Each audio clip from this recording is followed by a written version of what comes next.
ഇന്ന് ചില പത്രമാധ്യമങ്ങൾ പറയുന്നു കേരളത്തിൽ കോടതിയുടെ നിരീക്ഷണം വന്നിരിക്കുന്നു. മറിയക്കുട്ടിക്ക് പെൻഷൻ കൊടുക്കണം, അല്ലെങ്കിൽ മറിയക്കുട്ടിയുടെ ജീവിതത്തിന്റെ ചെലവ് വഹിക്കണം.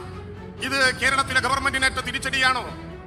മറിയക്കുട്ടിക്ക് മാത്രമല്ല, പ്രിയപ്പെട്ടവരെ, കേരളത്തിൽ 60 വയസ്സ് കഴിഞ്ഞ് 64 ലക്ഷം വരുന്ന മറിയക്കുട്ടികൾക്ക് കൃത്യമായി പെൻഷൻ 1600 രൂപയാക്കി വീട്ടിലെത്തിച്ചു കൊടുത്തത് ഒരു കോടതിയും പറഞ്ഞിട്ടല്ല, ഇടതുപക്ഷ ജനാധിപത്യ മുന്നണി ഗവൺമെന്റ് തീരുമാനിച്ചതാ.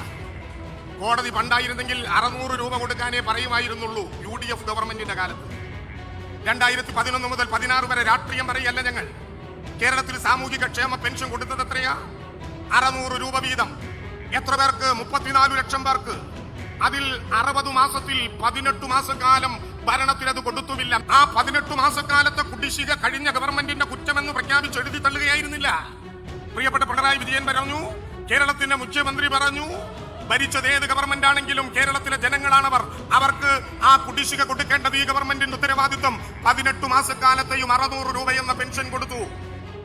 പ്രിയപ്പെട്ടവരെ, ഒരു കോടതിയും പറഞ്ഞിട്ടല്ല 600 700 ആക്കി, 700 1000 ആക്കി, 1000 1100 ആക്കി, 1200 ആക്കി, 1300 ആക്കി, 1400 ആക്കി, 1500 ആക്കി, 1600 ആക്കി.